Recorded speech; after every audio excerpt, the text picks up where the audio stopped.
El libro de Números, capítulo 19. El Señor les dijo a Moisés y a Aarón: Este es otro requisito legal ordenado por el Señor. Díganle al pueblo de Israel que traiga una novilla de color rojizo, un animal perfecto sin defectos y al que nunca se le haya colocado un yugo para el arado. Entréguenla al sacerdote Eleazar para que sea llevada fuera del campamento y la maten en su presencia. Entonces Eleazar tomará con el dedo un poco de la sangre y la rociará 7 veces hacia el frente del tabernáculo. La novilla será quemada por completo, la piel, la carne, la sangre y el estiércol, en presencia de Eleazar. Después, el sacerdote Eleazar tomará un palo de cedro, una rama de hisopo y un poco de hilo escarlata, y los arrojará en el fuego donde se quema la novilla. Luego el sacerdote lavará su ropa y se bañará en agua. Después podrá volver al campamento, aunque permanecerá ceremonialmente impuro hasta el anochecer. El hombre que queme el animal también lavará su ropa y se bañará en agua, y también permanecerá impuro hasta el anochecer. Luego, alguien que esté ceremonialmente puro recogerá las cenizas de la novilla y las depositará fuera del campamento en un lugar ceremonialmente puro. Las conservarán allí para que la comunidad de Israel las use en el agua para la ceremonia de purificación. Esta ceremonia se realiza para quitar los pecados. El hombre que recoja las cenizas de la novilla también lavará su ropa y quedará ceremonialmente impuro hasta el anochecer. Esta será una ley perpetua para los israelitas y para todo extranjero que viva entre ellos. El que toque el cadáver de un ser humano quedará ceremonialmente impuro durante 7 días. Esta persona debe purificarse el tercer y el séptimo día con el agua de la purificación. Entonces quedará purificada. Pero si no lo hace el tercer y el séptimo día, quedará impura aún después del séptimo día. El que toque un cadáver y no se purifique de la debida manera contamina el tabernáculo del Señor y será excluido de la comunidad de Israel. Ya que no se roció con el agua de la purificación, su contaminación continúa. La siguiente ley ritual se aplicará cuando alguien muera dentro de una carpa. Todos los que entren en esa carpa y los que se encontraban en ella cuando la muerte ocurrió, quedarán ceremonialmente impuros durante 7 días.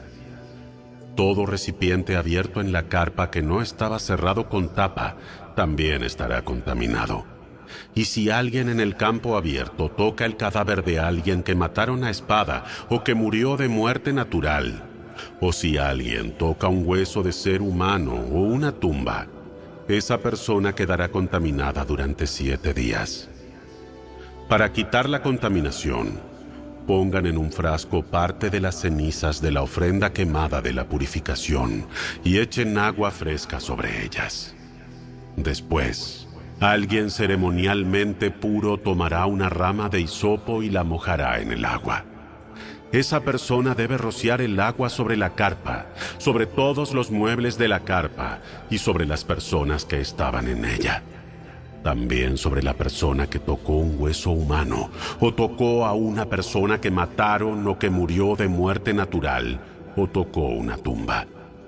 La persona ceremonialmente pura rociará el agua sobre los que quedaron contaminados el tercer y el séptimo día. Después, el séptimo día, las personas en proceso de purificación deben lavar sus ropas y bañarse. Entonces, esa noche quedarán limpios de su contaminación. Pero los que se contaminen y no se purifiquen serán excluidos de la comunidad, porque han contaminado el santuario del Señor. Ya que el agua de la purificación no se ha rociado sobre ellos, quedarán contaminados. Esta será una ley perpetua para el pueblo. Aquellos que rocíen el agua de la purificación deben lavar sus ropas después de hacerlo, y todo el que toque el agua usada para la purificación quedará contaminado hasta el anochecer. Toda cosa o toda persona que toque a alguien contaminado quedará ceremonialmente impura hasta el anochecer.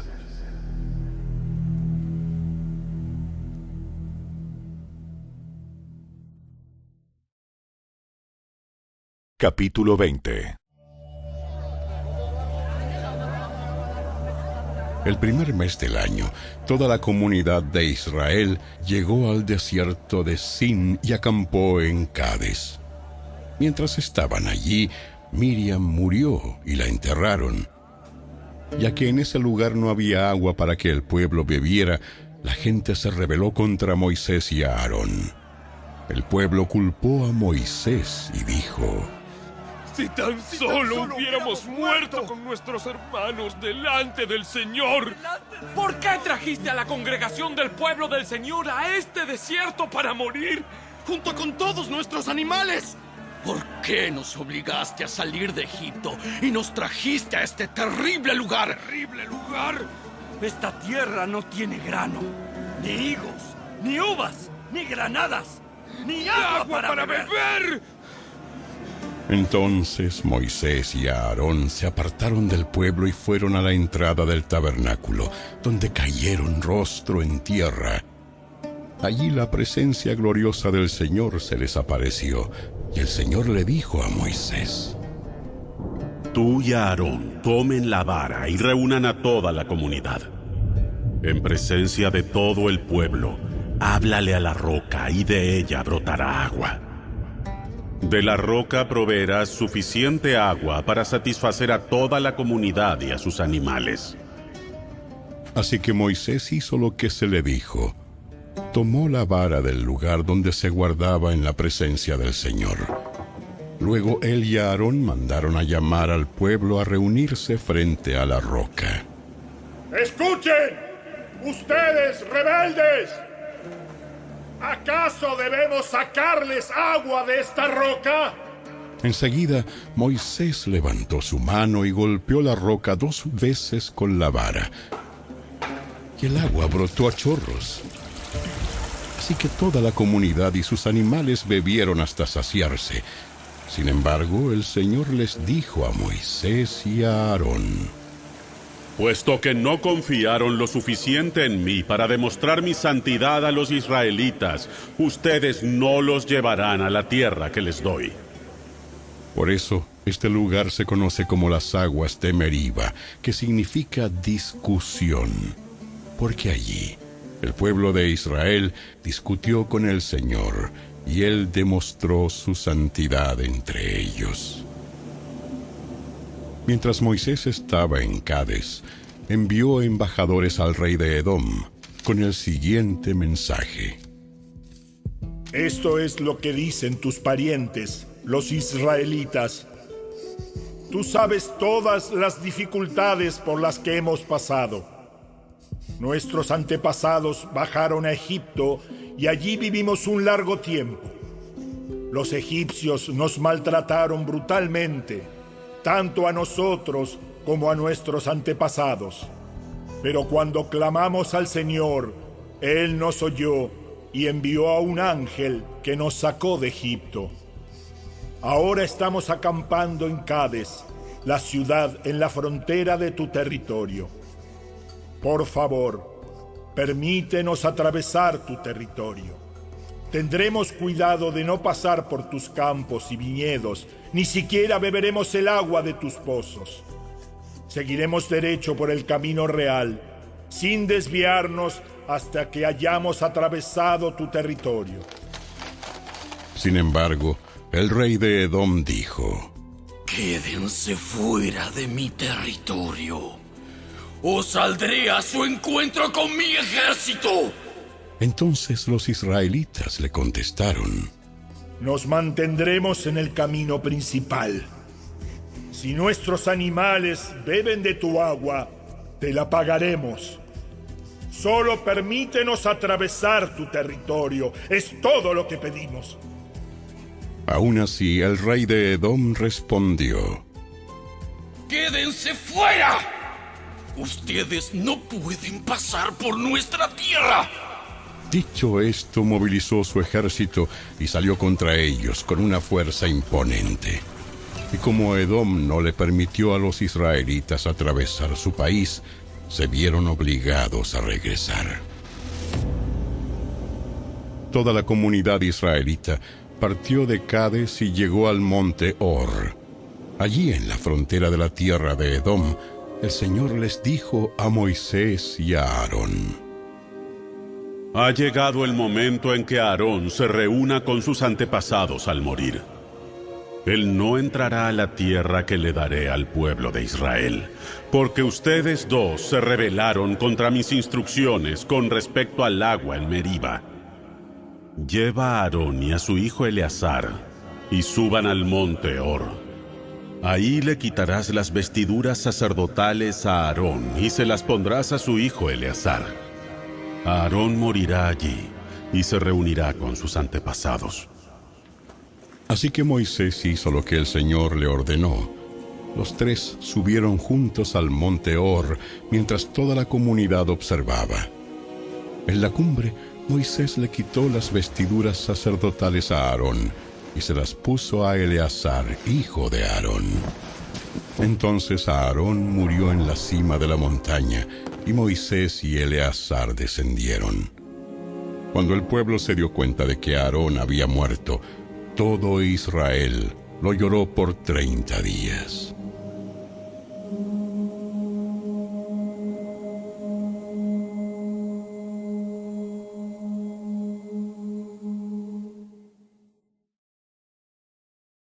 Capítulo 21.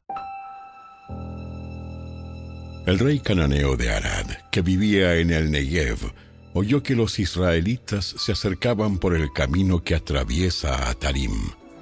Así que atacó a los israelitas y tomó a algunos como prisioneros. Entonces Israel hizo un voto al Señor. Si entregas a este pueblo en nuestras manos, destruiremos por completo todas sus ciudades. El Señor oyó la petición de los israelitas y les dio la victoria sobre los cananeos. Así que los israelitas los destruyeron por completo, junto con sus ciudades. Y desde entonces ese lugar se conoce como Horma. Luego el pueblo de Israel salió del monte Hor y tomó el camino hacia el Mar Rojo para bordear la tierra de Edom. Pero el pueblo se impacientó con tan larga jornada. Comenzó a hablar contra Dios y Moisés. ¿Por qué nos sacaron de Egipto? ¿Por qué nos sacaron de Egipto para morir aquí en el desierto? Aquí no hay nada para comer ni agua para beber. ¡Ni agua para beber! Además, detestamos este horrible maná. Entonces el Señor envió serpientes venenosas entre el pueblo y muchos fueron mordidos y murieron. Así que el pueblo acudió a Moisés y clamó: Hemos pecado al hablar contra el Señor y contra ti. Pide al Señor que quite las serpientes. ¡Que quite las serpientes! ¡Que quite las serpientes! Así pues, Moisés oró por el pueblo. Entonces el Señor le dijo a Moisés: Haz la figura de una serpiente venenosa y átala a un poste. Todos los que sean mordidos vivirán tan solo con mirar la serpiente. Así que Moisés hizo una serpiente de bronce y la ató a un poste. Entonces los que eran mordidos por una serpiente miraban la serpiente de bronce y sanaban. Después, los israelitas viajaron a Obot y acamparon allí. Luego siguieron a Ije-Abarim en el desierto situado en la frontera oriental de Moab. De allí viajaron al valle del arroyo Sered y armaron el campamento. Después partieron y acamparon en el otro lado del río Arnón, en el desierto junto al territorio amorreo. El río Arnón forma la frontera que divide a los moabitas de los amorreos. Por esta razón, el libro de las guerras del Señor habla de la ciudad de Baev, en la región de Sufa, de los barrancos del río Arnón y de los barrancos que se extienden hasta los asentamientos de Ar, en la frontera de Moab. De allí los israelitas viajaron a Beer, el pozo donde el Señor le dijo a Moisés: Reúne al pueblo y yo les daré agua. Allí los israelitas entonaron el siguiente canto: ¡Brota, oh pozo! ¡Sí! ¡Canten sus alabanzas! ¡Canten de este pozo! ¡Que príncipes excavaron! ¡Que grandes líderes abrieron! ¡Con sus cetros y varas! Luego los israelitas salieron del desierto y pasaron por Mataná, Naaliel y Bamot. Después fueron al valle en Moab, donde está la cima del monte Pisga, con vista a la tierra baldía. Después los israelitas enviaron embajadores a Sehón, rey de los amorreos, con el siguiente mensaje: Permítenos atravesar tu territorio. Tendremos cuidado de no pasar por tus campos y viñedos. Ni siquiera beberemos agua de tus pozos. Seguiremos derecho por el camino real hasta que hayamos atravesado tu territorio. Sin embargo, el rey Sehón rehusó permitirles atravesar su territorio. En cambio, movilizó a todo su ejército y atacó a Israel en el desierto y peleó con ellos en Jaasa. Así que los israelitas los masacraron a filo de espada y ocuparon su tierra, desde el río Arnón hasta el río Jaboc.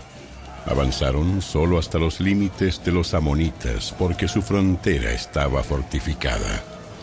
De manera que Israel tomó todas las ciudades amorreas y se estableció en ellas, incluida la ciudad de Hesbón y sus aldeas vecinas. Hesbón había sido la capital de Sehón, rey de los amorreos.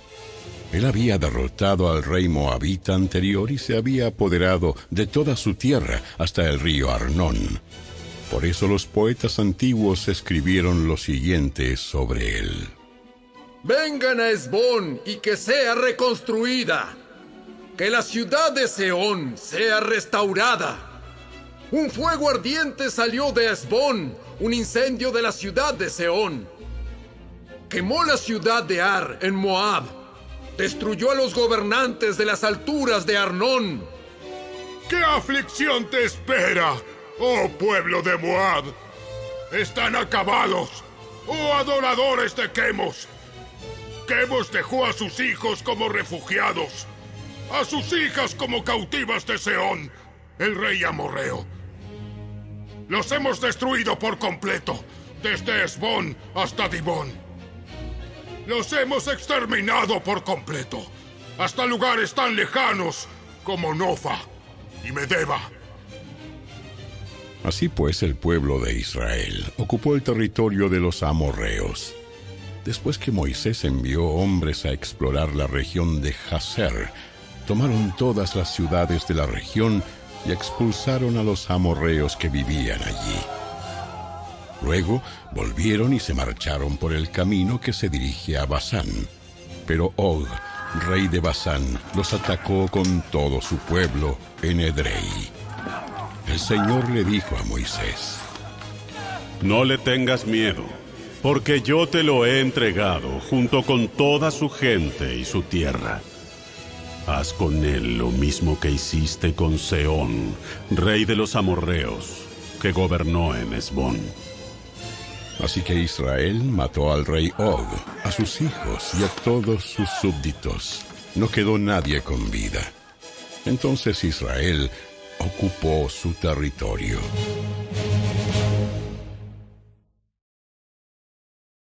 Capítulo 22. Luego el pueblo de Israel viajó a las llanuras de Moab y acampó al oriente del río Jordán, frente a Jericó.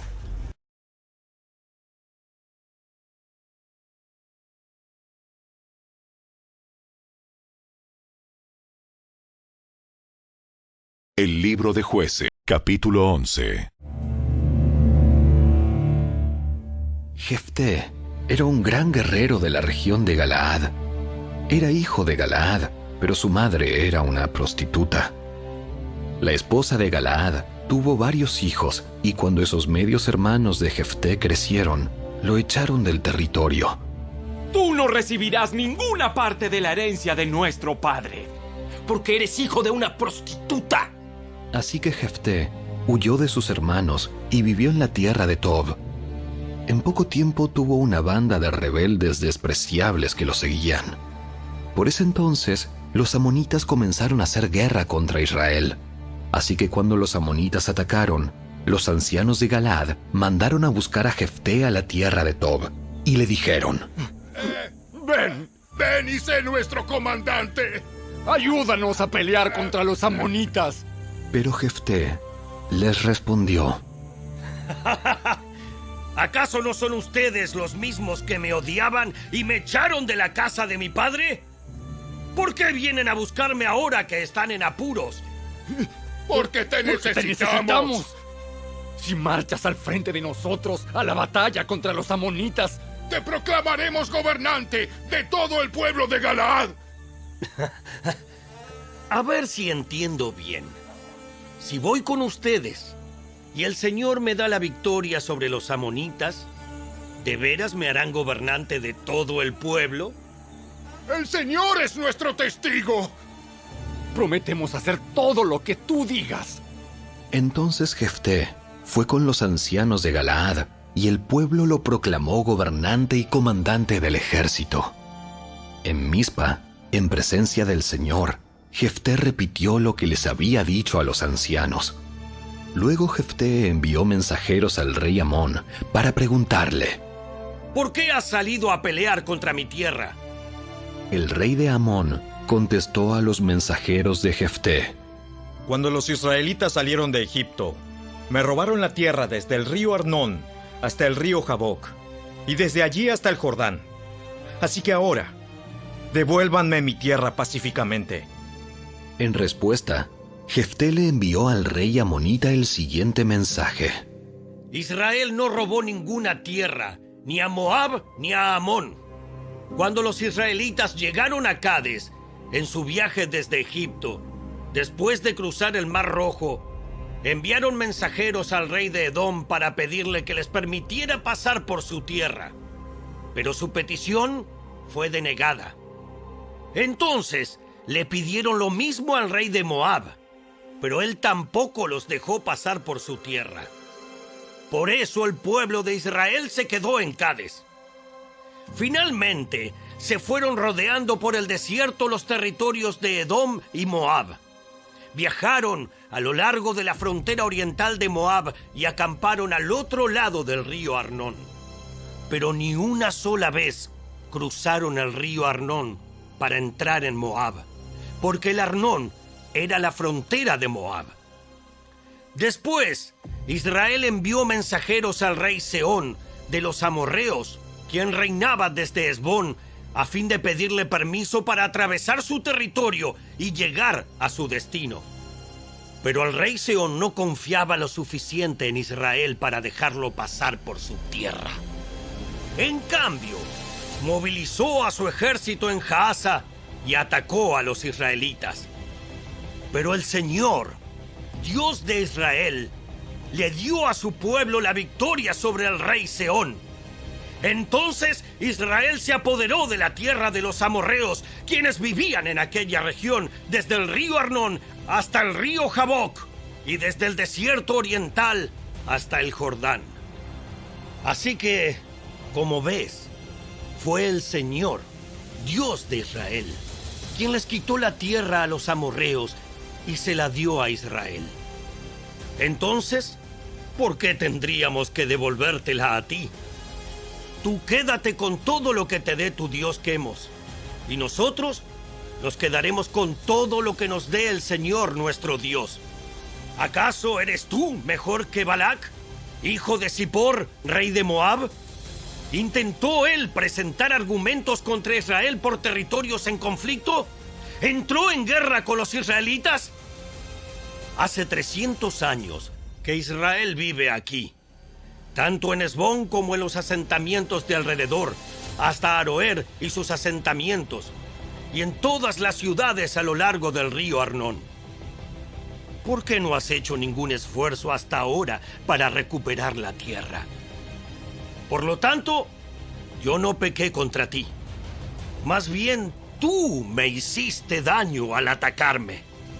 Que el Señor, quien es juez, decida hoy quién de nosotros tiene la razón, si Amón o Israel. Pero el rey de Amón no hizo caso al mensaje de Jefté. En esa ocasión, el Espíritu del Señor vino sobre Jefté, y él recorrió toda la tierra de Galaad y de Manasés, incluida Mizpa, en Galaad, y desde allí lideró al ejército contra los amonitas. Y Jefté hizo un voto al Señor.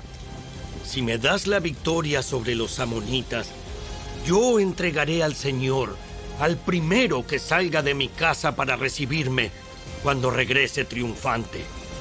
Lo sacrificaré como ofrenda quemada.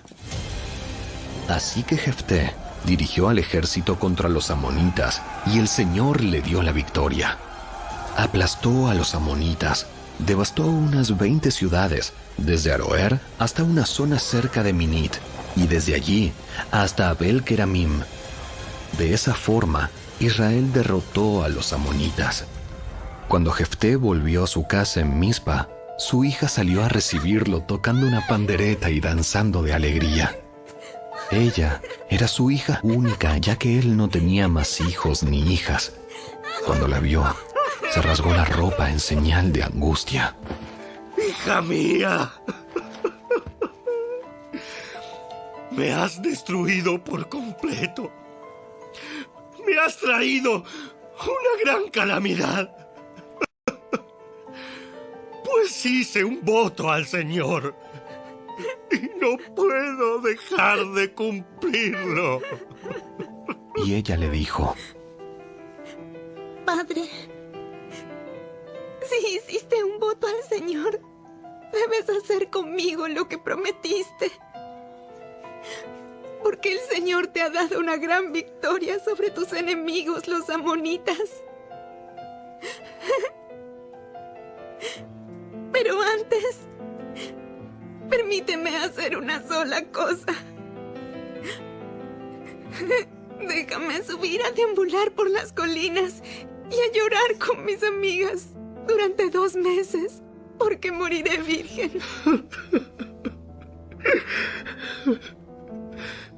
Puedes ir. Y la dejó salir por el término de 2 meses. Ella y sus amigas subieron a las colinas y lloraron, porque ella nunca tendría hijos. Cuando volvió a su casa, su padre cumplió el voto que había hecho, y ella murió virgen. Así que se hizo costumbre en Israel que las jóvenes israelitas se ausentaran 4 días cada año para lamentar la desgracia de la hija de Jefté.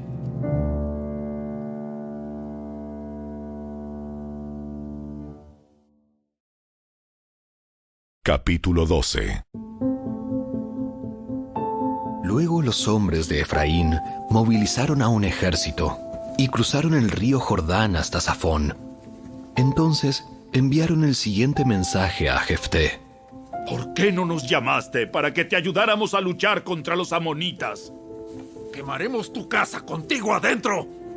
Jefté respondió: Yo los convoqué cuando comenzó el conflicto, pero ustedes se negaron a venir.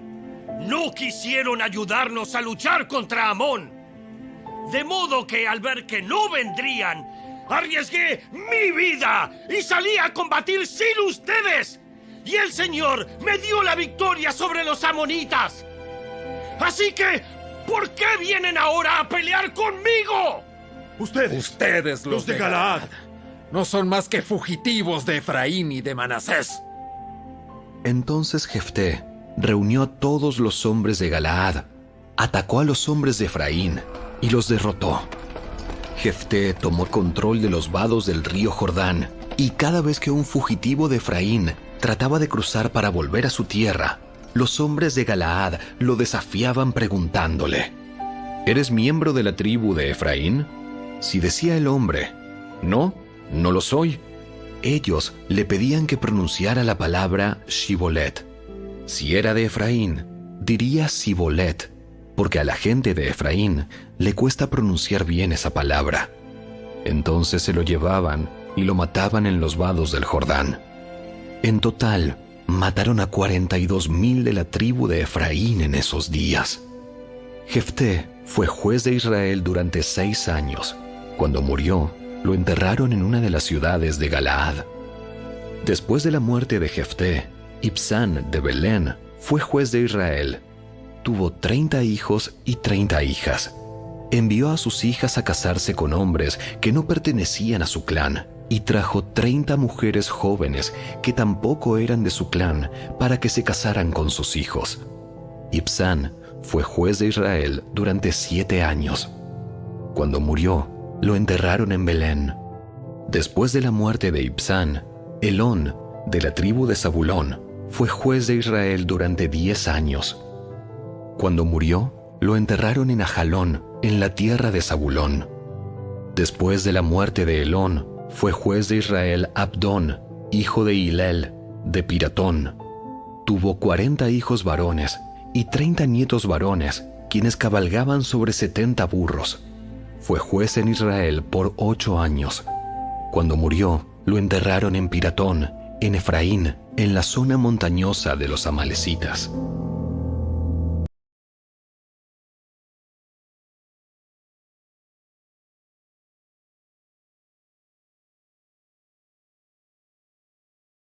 El Evangelio según Juan, capítulo 11. Un hombre llamado Lázaro estaba enfermo. Vivía en Betania con sus hermanas María y Marta. María era la misma mujer que tiempo después derramó el perfume costoso sobre los pies del Señor y lo secó con su cabello. Su hermano, Lázaro, estaba enfermo. Así que las 2 hermanas le enviaron un mensaje a Jesús que decía: Señor, tu querido amigo está muy enfermo. Cuando Jesús oyó la noticia, dijo: La enfermedad de Lázaro no acabará en muerte. Al contrario, sucedió para la gloria de Dios, a fin de que el Hijo de Dios reciba gloria como resultado. Aunque Jesús amaba a Marta, a María y a Lázaro, se quedó donde estaba 2 días más. Pasado ese tiempo, les dijo a sus discípulos: Volvamos a Judea. Pero sus discípulos se opusieron diciendo: Rabí, hace solo unos días la gente de Judea trató de apedrearte. ¿Irás allí de nuevo? Cada día tiene 12 horas de luz. Durante el día, la gente puede andar segura y puede ver porque tiene la luz de este mundo. Pero de noche se corre el peligro de tropezar, porque no hay luz. Nuestro amigo Lázaro se ha dormido, pero ahora iré a despertarlo. Señor, si se ha dormido, pronto se pondrá mejor. Ellos pensaron que Jesús había querido decir que Lázaro solo estaba dormido, pero Jesús se refería a que Lázaro había muerto. Por eso les dijo claramente: Lázaro está muerto. Y por el bien de ustedes, me alegro de no haber estado allí, porque ahora ustedes van a creer de verdad. Vamos a verlo. Tomás, al que apodaban el Gemelo, les dijo a los otros discípulos: Vamos nosotros también y moriremos con Jesús. Cuando Jesús llegó a Betania, le dijeron que Lázaro ya llevaba 4 días en la tumba. Betania quedaba solo a unos pocos kilómetros de Jerusalén, y mucha gente se había acercado para consolar a Marta y a María por la pérdida de su hermano. Cuando Marta se enteró de que Jesús estaba por llegar, salió a su encuentro, pero María se quedó en la casa. Marta le dijo a Jesús: Señor, si tan solo hubieras estado aquí, mi hermano no habría muerto. Pero aún ahora, yo sé que Dios te dará todo lo que pidas. Tu hermano resucitará. Es cierto. Resucitará cuando resuciten todos. En el día final. Yo soy la resurrección y la vida. El que cree en mí vivirá aún después de haber muerto. todo el que vive en mí y cree en mí jamás morirá. ¿Lo crees, Marta? Sí, Señor.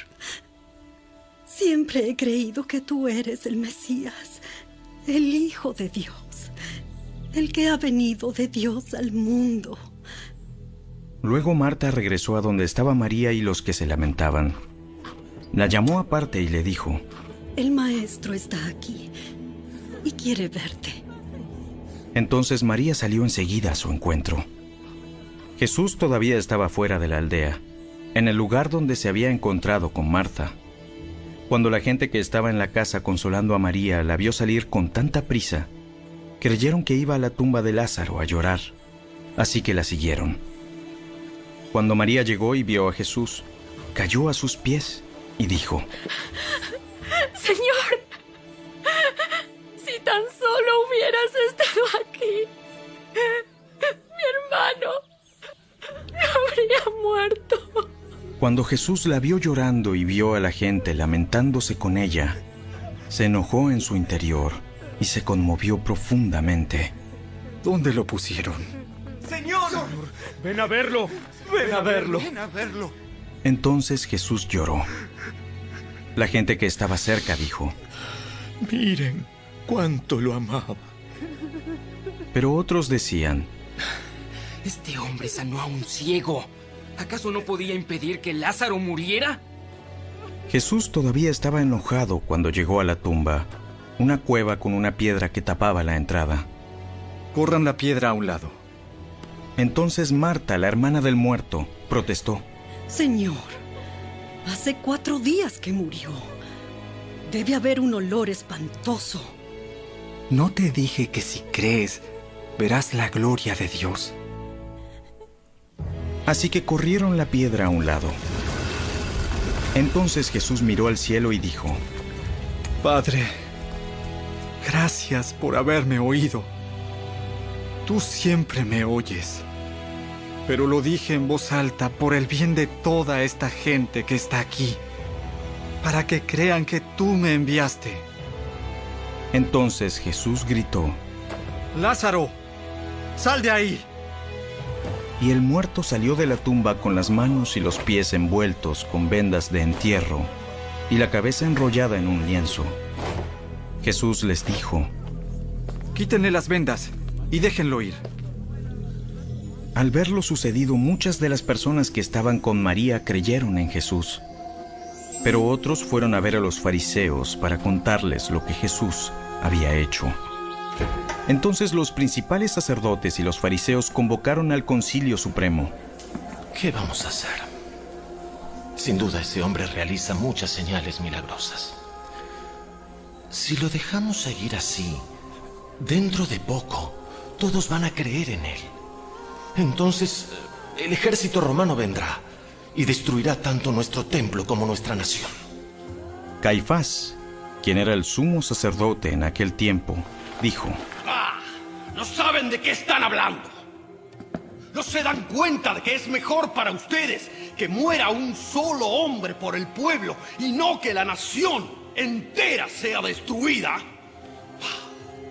No dijo eso por su propia cuenta. Como sumo sacerdote en aquel tiempo, fue guiado a profetizar que Jesús moriría por toda la nación. Y no solo por esa nación, sino que también moriría para congregar y unir a todos los hijos de Dios dispersos por el mundo. Así que, a partir de ese momento, los líderes judíos comenzaron a conspirar para matar a Jesús. Como resultado, Jesús detuvo su ministerio público entre la gente y salió de Jerusalén. Fue a un lugar cercano al desierto, a la aldea de Efraín, y se quedó allí con sus discípulos. Ya faltaba poco para la celebración de la Pascua judía, y mucha gente de todo el país llegó a Jerusalén varios días antes para participar en la ceremonia de purificación previa al comienzo de la Pascua. Seguían buscando a Jesús, pero mientras estaban en el templo, se decían unos a otros: ¿Qué les parece? No vendrá para la Pascua, ¿verdad? Mientras tanto, los principales sacerdotes y los fariseos habían dado órdenes públicamente de que cualquiera que viera a Jesús avisara enseguida para que ellos pudieran arrestarlo.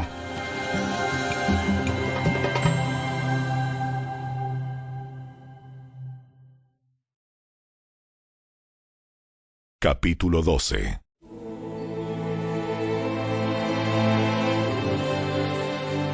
Seis días antes de que comenzara la celebración de la Pascua, Jesús llegó a Betania, a la casa de Lázaro, el hombre a quien él había resucitado.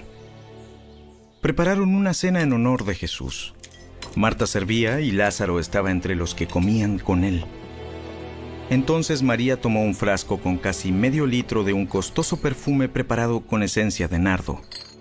Le ungió los pies a Jesús y los secó con sus propios cabellos. La casa se llenó de la fragancia del perfume. Sin embargo, Judas Iscariote, el discípulo que pronto lo traicionaría, dijo: Ese perfume valía el salario de un año. Hubiera sido mejor venderlo para dar el dinero a los pobres. No es que a Judas le importaran los pobres.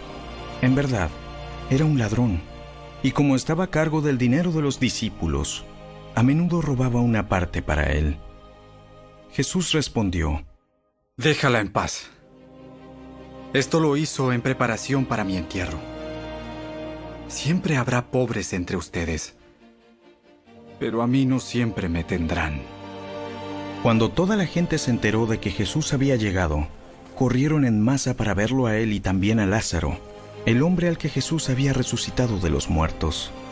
Entonces los principales sacerdotes decidieron matar a Lázaro también, ya que a causa de él mucha gente los había abandonado a ellos y ahora creían en Jesús. Al día siguiente, la noticia de que Jesús iba camino a Jerusalén corrió por toda la ciudad. Una gran multitud de visitantes que habían venido para la Pascua tomaron ramas de palmera y salieron al camino para recibirlo. Gritaban: ¡Alabado sea Dios! ¡Bendiciones al que viene en el nombre del Señor! ¡Viva el Rey de Israel! Jesús encontró un burrito y se montó en él. Así se cumplió la profecía que dice: No temas, pueblo de Jerusalén. Mira, tu rey ya viene montado en la cría de una burra. Sus discípulos no entendieron en ese momento que se trataba del cumplimiento de la profecía. Solo después de que Jesús entró en su gloria, se acordaron de lo sucedido y se dieron cuenta de que esas cosas se habían escrito acerca de él. Muchos de la multitud habían estado presentes cuando Jesús llamó a Lázaro de la tumba y lo resucitó de los muertos, y se lo habían contado a otros. Por eso tantos salieron a recibir a Jesús, porque habían oído de esa señal milagrosa. Entonces los fariseos se dijeron unos a otros: Ya no hay nada que podamos hacer. ¡Miren! ¡Todo el mundo se va tras él! Algunos griegos que habían ido a Jerusalén para celebrar la Pascua le hicieron una visita a Felipe, que era de Betsaida de Galilea. Le dijeron: Señor, queremos conocer a Jesús. Felipe se lo comentó a Andrés, y juntos fueron a preguntarle a Jesús. Jesús respondió: Ya ha llegado el momento para que el Hijo del Hombre entre en su gloria. Les digo la verdad, el grano de trigo, a menos que sea sembrado en la tierra y muera, queda solo. Sin embargo, su muerte producirá muchos granos nuevos, una abundante cosecha de nuevas vidas. Los que aman su vida en este mundo la perderán. Los que no le dan importancia a su vida en este mundo la conservarán por toda la eternidad. Todo el que quiera servirme debe seguirme, porque mis siervos tienen que estar donde yo estoy. El Padre honrará a todo el que me sirva. Ahora mi alma está muy entristecida. ¿Acaso debería orar: Padre, sálvame de esta hora? Pero esa es precisamente la razón por la que vine. Padre, glorifica tu nombre. Entonces habló una voz del cielo: Ya he glorificado mi nombre, y lo haré otra vez. Al oír la voz, algunos de la multitud pensaron que era un trueno, mientras que otros decían que un ángel le había hablado. Entonces Jesús les dijo: La voz fue para beneficio de ustedes, no mío. Ha llegado el tiempo de juzgar a este mundo, cuando Satanás, quien gobierna este mundo, será expulsado, y cuando yo sea levantado de la tierra, atraeré a todos hacia mí. Con eso quería dar a entender de qué forma iba a morir. La multitud respondió: Según entendimos de las Escrituras, el Mesías vivirá para siempre. ¿Cómo puedes decir entonces que el Hijo del Hombre va a morir? Además, ¿quién es este Hijo del Hombre? Mi luz brillará para ustedes, solo un poco más de tiempo. Caminen en la luz mientras puedan, para que la oscuridad no los tome por sorpresa. Porque los que andan en la oscuridad no pueden ver a dónde van. Pongan su confianza en la luz mientras aún haya tiempo. Entonces se convertirán en hijos de la luz. Después de decir esas cosas, Jesús salió y desapareció de la vista de ellos. A pesar de todas las señales milagrosas que Jesús había hecho, la mayoría de la gente aún no creía en él. Eso era precisamente lo que el profeta Isaías había predicho. Señor, ¿quién ha creído nuestro mensaje? ¿A quién ha revelado el Señor su brazo poderoso? Pero la gente no podía creer, porque como también dijo Isaías: El Señor les ha cegado los ojos y les ha endurecido el corazón, para que sus ojos no puedan ver y su corazón no pueda entender, y ellos no puedan volver a mí para que yo los sane. Isaías se refería a Jesús cuando dijo esas palabras, porque vio el futuro y habló de la gloria del Mesías. Sin embargo, hubo muchos que sí creyeron en él, entre ellos algunos líderes judíos, pero no lo admitían por temor a que los fariseos los expulsaran de la sinagoga, porque amaban más la aprobación humana que la aprobación de Dios. Jesús le gritó a la multitud: Si confían en mí, no confían solo en mí, sino también en Dios, quien me envió. Pues cuando me ven a mí, están viendo al que me envió. Yo he venido como una luz para brillar en este mundo de oscuridad, a fin de que todos los que pongan su confianza en mí no queden más en la oscuridad. No voy a juzgar a los que me oyen, pero no me obedecen, porque he venido para salvar al mundo y no para juzgarlo. Pero todos los que me rechazan a mí y rechazan mi mensaje serán juzgados el día del juicio por la verdad que yo he hablado. Yo no hablo con autoridad propia. El Padre, quien me envió, me ha ordenado qué decir y cómo decirlo. Y sé que sus mandatos llevan a la vida eterna. Por eso digo todo lo que el Padre me indica que diga.